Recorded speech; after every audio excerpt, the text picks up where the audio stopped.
Hola a todos, muy buenas noches y estamos de regreso en esta tercera parte de la charla de ExNutrient sobre las fastidiosas algas. Entonces, nos quedamos respondiendo algunas preguntas y ¿qué creen? Pasó algo bastante raro. Me salió un letrero en donde decía que hubo un fallo en la grabación. Entonces, muy seguramente la segunda parte no se grabó. Entonces voy a ver si la puedo grabar ya después yo solo. Grabo la segunda parte y la subo a YouTube para que no se quede incompleta. Bueno, ahorita vamos a ver, cerramos los micrófonos de todos los que estén con el micrófono abierto y si hay dudas sobre la plática anterior, adelante, los podemos, podemos comenzar a resolver sus dudas. Y a ver, voy a compartir la pantalla con ustedes. Bueno, de la parte anterior, ¿alguna duda?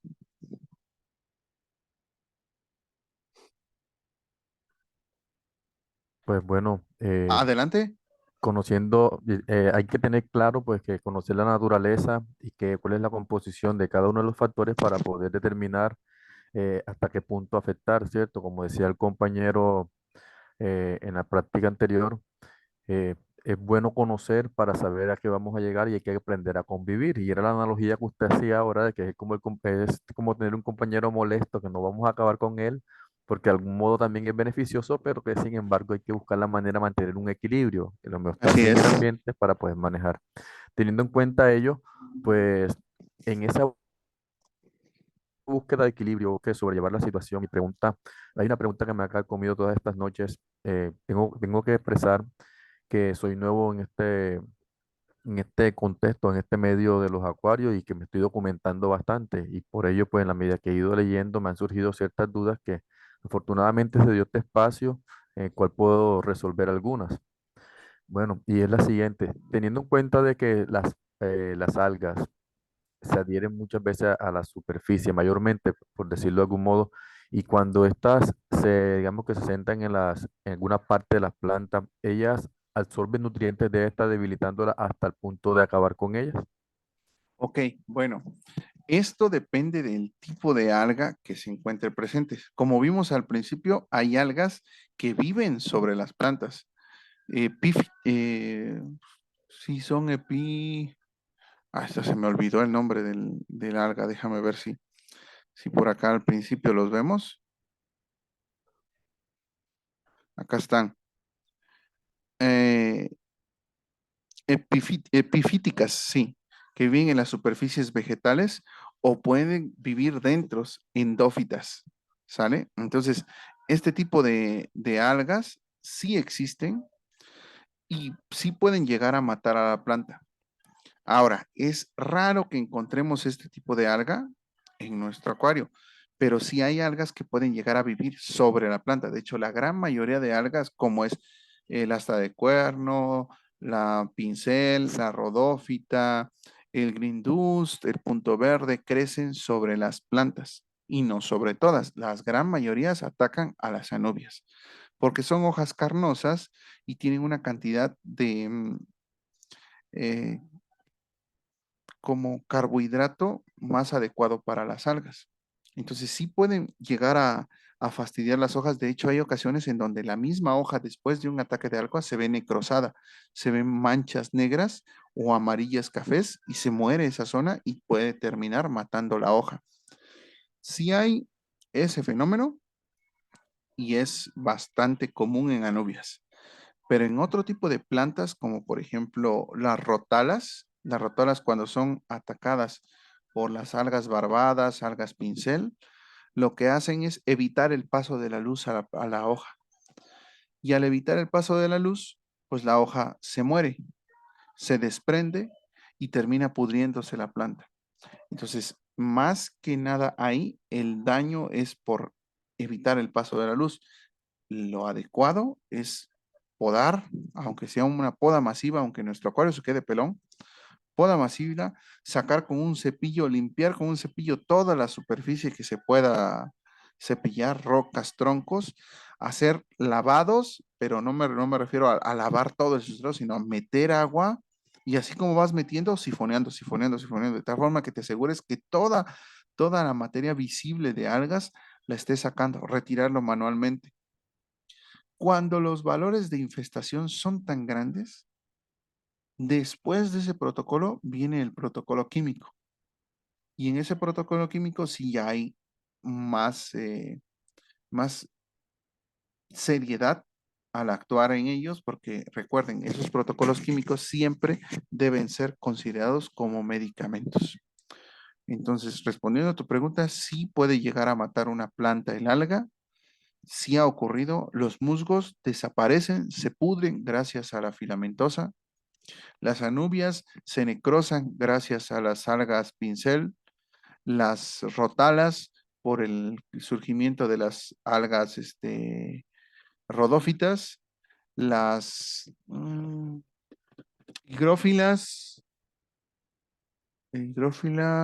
¿cuál es esta? Ceciliflora, la higrófila ceciliflora y las cabombas son principalmente atacadas por las filamentosas y las matan.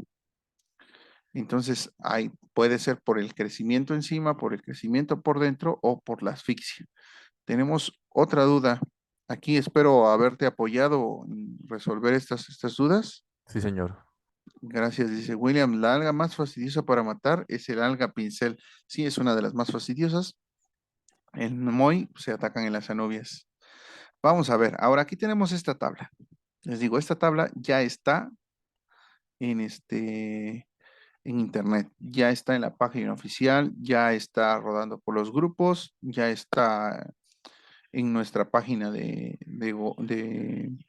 Facebook, la social, ¿sale? Ya tiene varias columnas. Entonces, aquí la primera columna, lo importante es partes. Hay varios métodos para mantener el equilibrio químico en el acuario. Yo les voy a hablar del método que yo conozco, el método que yo utilizo, que no es el método del índice estimativo de Tombar, que no es el método de Diana Westland, que no es el método que utilizó en su momento Takashi Amano. No, nosotros, bueno, traté de enfocar a un nuevo método que en química se le llama como, ay, se me olvidó el nombre reactivo limitante se llama en química. Pero yo le doy el nombre aquí del método de los mínimos cambios. ¿Por qué? Porque a través de cambios mínimos tú puedes saber si la concentración de un nutriente está en exceso o está disminuida. Los cambios en la planta. Y de acuerdo a lo que yo he observado en las plantas, generalizando, tomando a todas las plantas, las más de 500 especies de plantas que conozco, que hemos estudiado y están en el compendio de luz que está disponible en la tienda, ahí vienen más de 500 especies de plantas, puedo hacer esta tabla.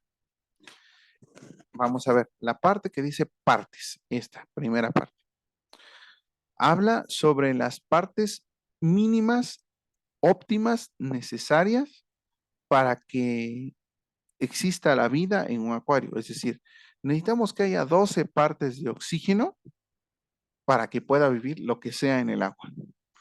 Que no exista silicio para que las algas no se desarrollen, que no haya amonio para que no se mueran los peces, que el nitrato no sobrepase de 10, sí puede haber más de 10, no hay problema, pero la gran mayoría de las plantas pueden vivir bien con 10 partes por millón de nitrato.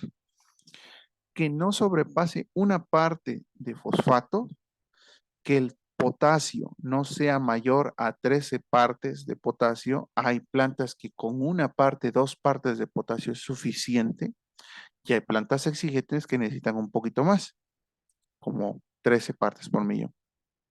Una parte de hierro, pero específicamente que sea hierro más 2, porque hay dos tipos de hierro, el hierro más 3 y el hierro más 2. El hierro más 3 se precipita, se pone negro, se ve amarillo y se va al fondo del acuario y ya no sirvió. Y el fierro más 2 se ve entre amarillo, verde y azul. Entonces, ese fierro más 2 funciona bien dentro del acuario. Nosotros tenemos y utilizamos ese fierro más 2 en nuestros productos y lo garantizamos. Micronutrientes que no sean más allá de 0.03 partes por millón por litro, porque un exceso de esa cantidad puede estimular a aparecer algas y menor calidad de esa cantidad de estos micronutrientes puede hacer que algunas plantas se sientan y se mueran. Cuando hablo de micronutrientes, hablo de una cantidad varias de micronutrientes, es decir, de vanadio, de rodio, de cobre, de manganeso, de zinc, de varios elementos. Nuestro nutriente microx tiene alrededor de 14 nutrientes diferentes, micronutrientes diferentes.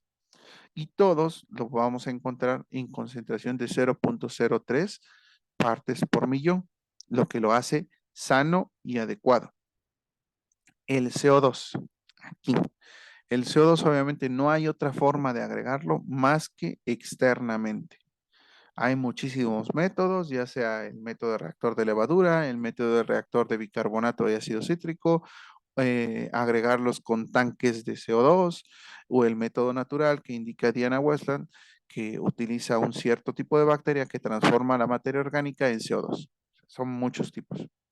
Pero lo importante es que no esté por encima de los 30 partes por millón.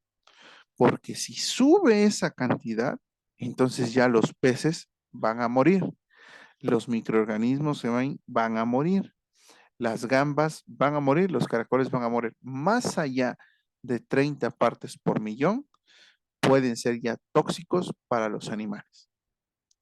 El GH. El GH es la dureza total, dureza al carbonato deberían de ser máximo 100, mínimo 80. Hay bibliografía que te indican que entre 80 y 120 es adecuado para las plantas.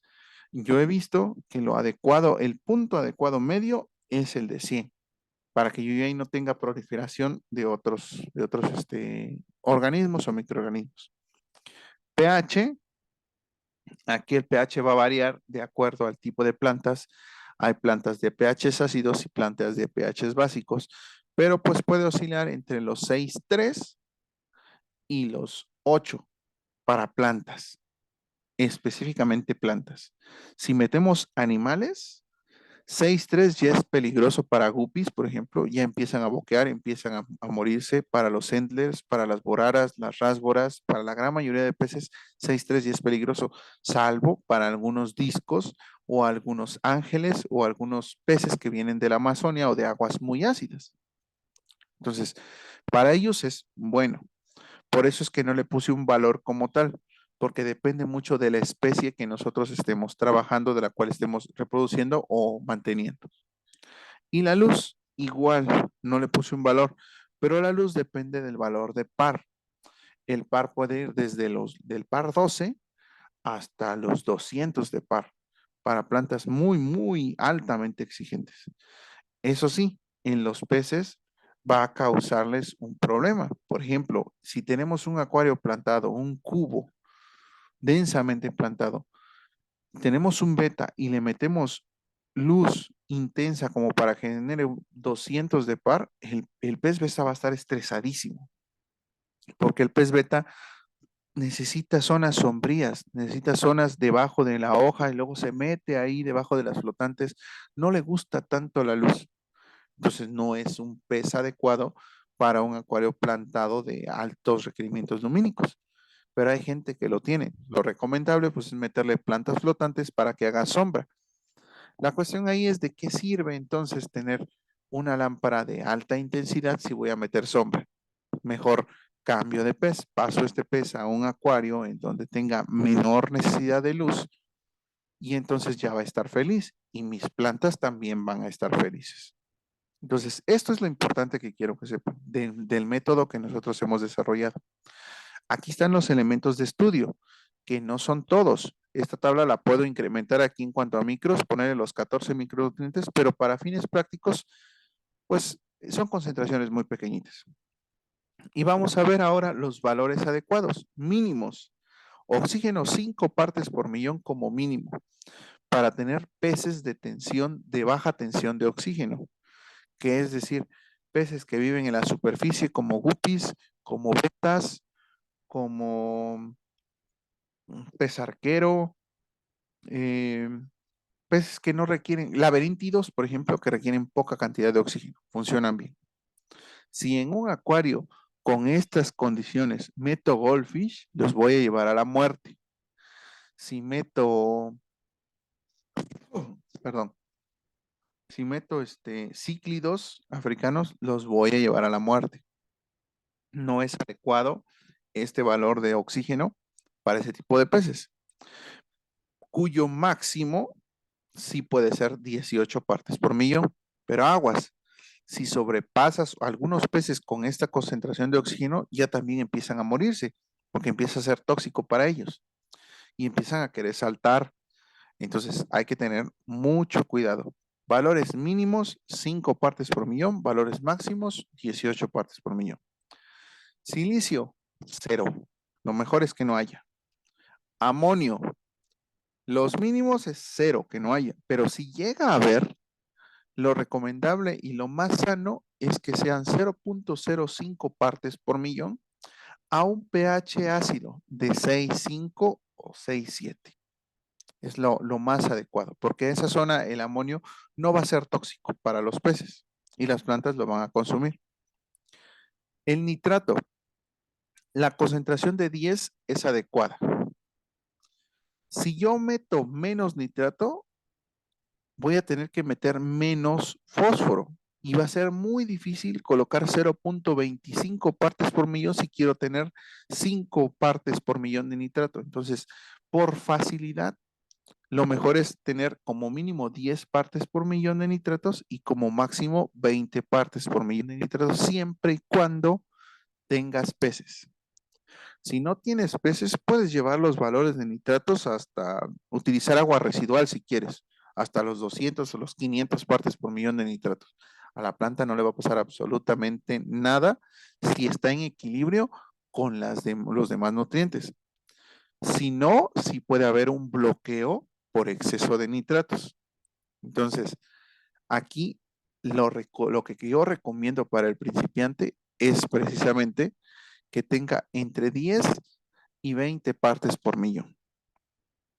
Para el fósforo, 0,5 partes por millón a una. Si es menos, ya el nitrato va a estar en exceso y vamos a tener algas. Si es más, el fosfato va a estar en exceso y vamos a tener algas. Potasio, 10 partes por millón como mínimo y máximo 35 partes por millón en un acuario con peces. ¿Por qué? En los peces hay una enfermedad, de hecho en todo ser vivo existe una enfermedad que se llama hipercalemia. La hipercalemia se da por un exceso de potasio en la sangre y nos pueden empezar a dar como paros cardíacos y de hecho los pececitos se ven cuando tienen más de 35 partes por millón cómo empiezan a hacer esto, como a temblar y empiezan a tener un nado errático y mueren por una concentración tan alta de, de potasio. Este valor de 35 es el valor máximo de potasio en el cual tolera una almeja. Una almeja común de río. Si tú le metes más de 35, la vas a matar. Si tienes un guppy a 35, va a vivir sin problemas, pero la almeja la vas a matar. Entonces, por eso es que decidí yo colocar ese máximo, 35 partes por millón, es suficiente. La planta no te va a exigir más de 13 partes por millón. Pero hay gente que tiene acuarios de alto rendimiento, de alta cantidad de luz, que necesita meterle mucho potasio porque consume muchísimo, porque crece mucho las plantas. Entonces, lo adecuado, 35 partes por millón. De fierro, 0.5 partes por millón a una parte por millón, no más. Si tienen más, algas. Micronutrientes, aquí sí, de 0.1 partes por millón a 0.05 partes por millón. Es decir, si por ejemplo en tu acuario estás agregando el nitrox perdón, el microx de nuestra línea de nutrientes, el microx dice que 1 mililitro por cada 2 litros de agua y te va a poner el agua a 0.3 partes por millón. Si lo llevo 1 mililitro para 4 litros de agua, me lo va a poner a 0.15. Entonces, si lo llevo a 1 mililitro cada 5 litros de agua, entonces me lo va a llevar a 0.01 y es la cantidad mínima de nutrientes que vas a necesitar para un acuario que no tiene tantas plantas, que tiene muy poquitas plantas o plantas de crecimiento lentos, es adecuado eso. Pero para un acuario con grandes cantidades de micronutrientes, ya hay que agregar 0.05, es decir, 1 mililitro por cada litro de acuario. Entonces ya pero son plantados así, densamente plantados. Lo importante es que más allá de esta concentración, podemos encontrar algas. Y menos de esta concentración, también existe la posibilidad de que encontremos algas. El siguiente, CO2. Como mínimo, lo que recomiendo yo son 15 partes por millón de CO2, como mínimo. Y como máximo 35. Aquí, siempre y cuando tengas peces, porque en 35 partes por millón, los peces empiezan a boquear y se mueren. Todos, parejo. Hasta los peces de la Amazonia con aguas ácidos, parejos. Se mueren a 35 partes por millón. GH, lo que les comenté, entre 80 y 120, siendo lo más adecuado, 100. Y el pH entre 6.2 y 7.5, pues siendo lo más adecuado, 6.7, 6.8, 7. ¿Sale? Y la luz, un par de 12 y un máximo de 250. Esto nos va a ayudar a comprender esto. ¿Sale? Hasta acá. ¿Dudas de esto? Voy a ver, hay algo en el chat. Dice, ¿será hierro ferroso y el hierro quelatado es parecido al hierro +3 y hierro +2? No, el hierro ferroso es +2. Y el hierro quelatado, hay hierro quelatado +3 y hierro quelatado +2. Entonces hay que tener en cuenta bien cuál es el que estamos utilizando. Normalmente el quelatado +2 es el más común, que se conoce como EDTA Fe +2. Hasta acá, de esto que hemos visto, ¿hay alguna duda? ¿Alguna pregunta de esto? Lo básico para poder empezar con lo demás. Si hay dudas, es el momento de hacer las preguntas. Si no, pues denme también su visto bueno para que pueda explicar los otros ejemplos. En el chat póngame todo bien o dedito arriba o bien, bien, bien, los 8. Quiero que los 8 me pongan ahí que todo está bien. Me voy a esperar hasta que estén los 8.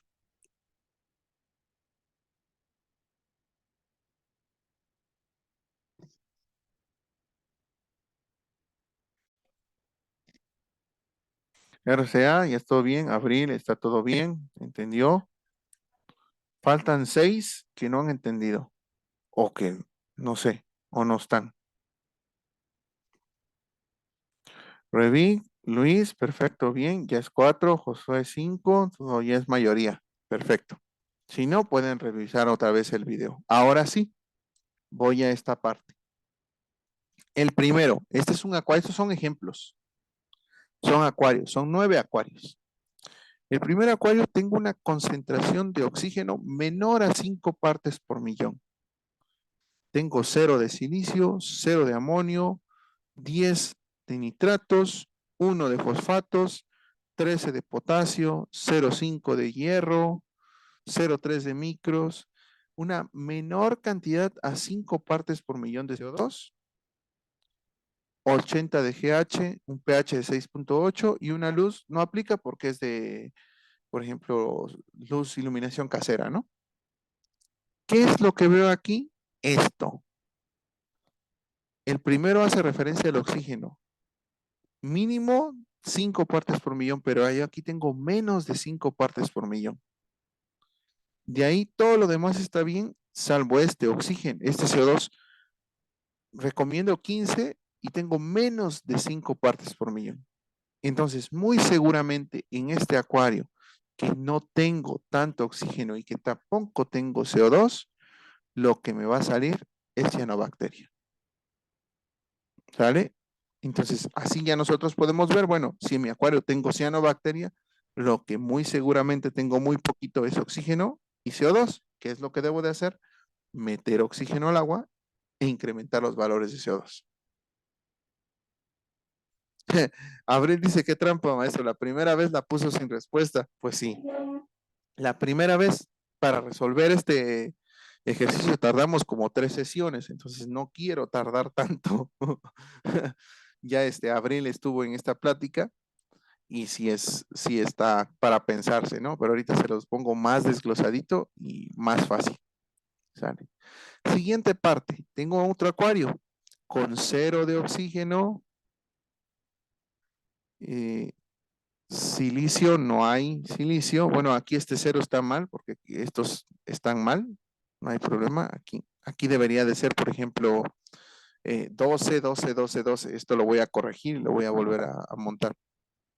Cero de silicio y de repente 0.1 de amonio. Amonio, amoníaco, 0.1, cuando el máximo es 0.05, o sea, aquí estoy teniendo el doble que el máximo. Ya es tóxico, dependiendo del pH. Vamos a ver el pH 6,8, ya está ligeramente tóxico. Nitratos elevados, por encima del máximo, 30 partes por millón de nitratos. Fósforo 0.5, o sea, ni siquiera está en la relación de 1 en 10. Aquí, para que estuviera equilibrado, tendría que tener 3 veces esto, o sea, 1.5 si estuviera equilibrado. Potasio 10, que está bien. Hierro 0.5, que está bien. Micronutrientes 0.2, que está, pues por así decirlo, 0.02 está bien. CO2 15 partes por millón, que está bien, es el mínimo, pero está bien. Un GH de 100, es decir, es el valor adecuado. Un valor de pH 6.8 y una luz en exceso. Luz en exceso, valores elevados de amonio y valores elevados de nitrato me van a dar agua verde. Entonces, si en algún momento yo tengo un acuario con agua verde, ¿qué es lo que voy a tener más? Exceso de luz, nitratos y amonio alto. Entonces, eso es lo que va a estar ocurriendo. Y así se dan todos los demás ejemplos. Entonces, no sé, tengo 10 minutos. ¿Quién quiere explicarme el ejemplo correspondiente al alga punto para que esto sea participativo? ¿Alguien, por favor? Abril, tú ya te la sabes esta de memoria. Ya, si no me la explicas, está mal, ¿eh? Esto te va a servir incluso para los nutrientes que tienes que ya te llegaron. Si no, yo, ¿cómo no? Claro que sí. Ya, Abril. Órale, abre tu micrófono.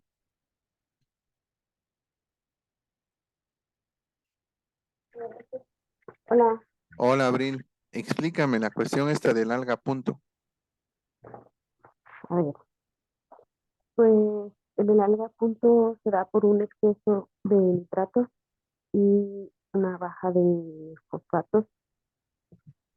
A Eh, ver, analízame aquí los valores que tiene el ejemplo E3. a ver, Olvídate del oxígeno. El oxígeno ya está mal, ya sabemos. Aquí debe de ser 12 todos, 12. De ahí el que sigue.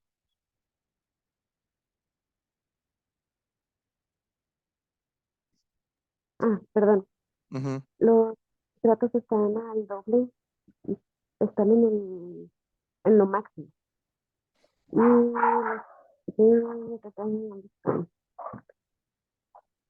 O sea, nitratos están aquí, están en lo máximo, así como dice, sí, está el valor máximo. Si el valor máximo de nitratos es 20, el fosfato, ¿cuánto debería de ser? De uno, 1 y aquí no está. Está a la mitad, Entonces, entonces está a la ahí mitad, pero está dentro de los valores mínimos. ¿Sale?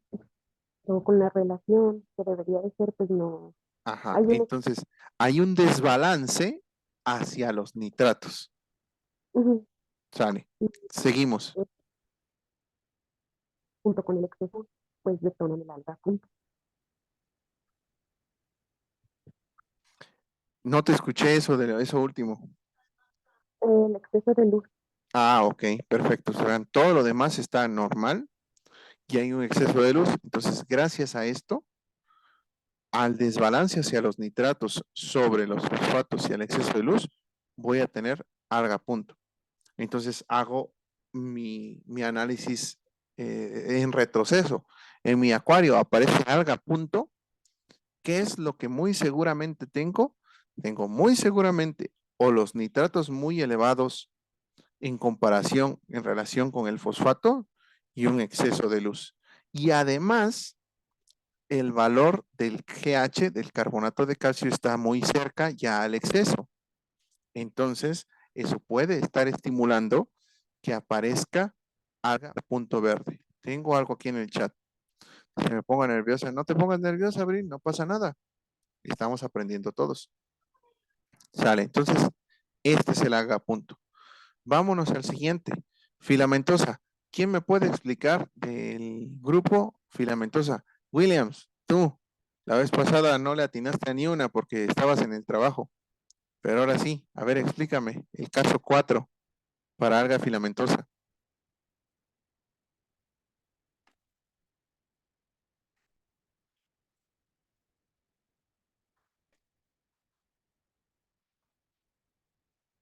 No se, a ver, no se vale hacerse el fantasma, el desaparecido.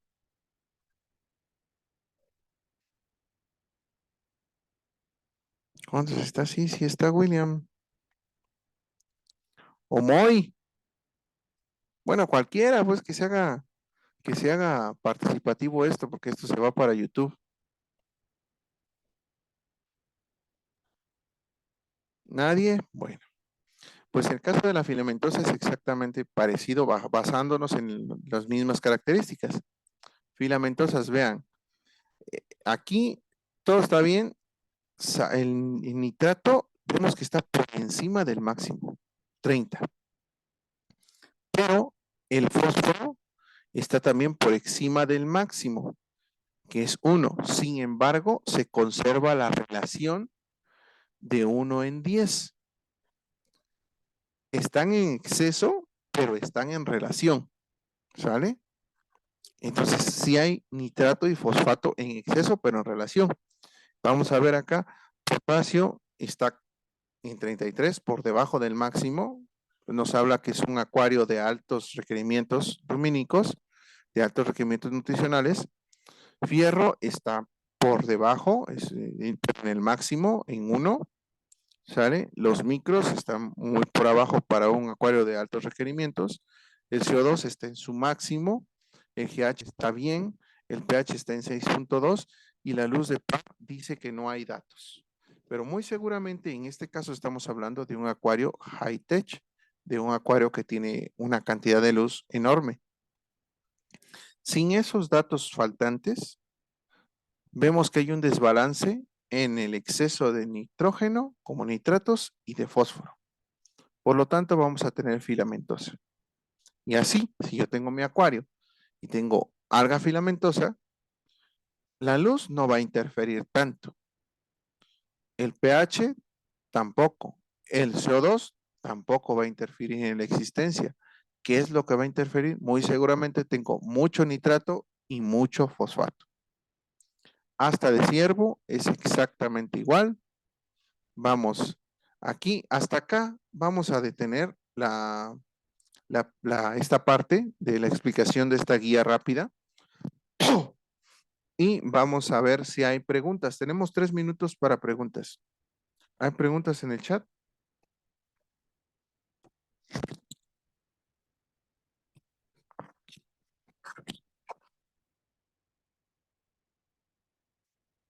Si no hay preguntas, entonces voy a detener esto y vamos a reiniciar otra vez para terminar con las otras algas, ¿sale? Voy a detenerlo y nos estamos viendo en unos minutitos, ¿sale? Finalizo la transmisión y nos vemos en un ratito.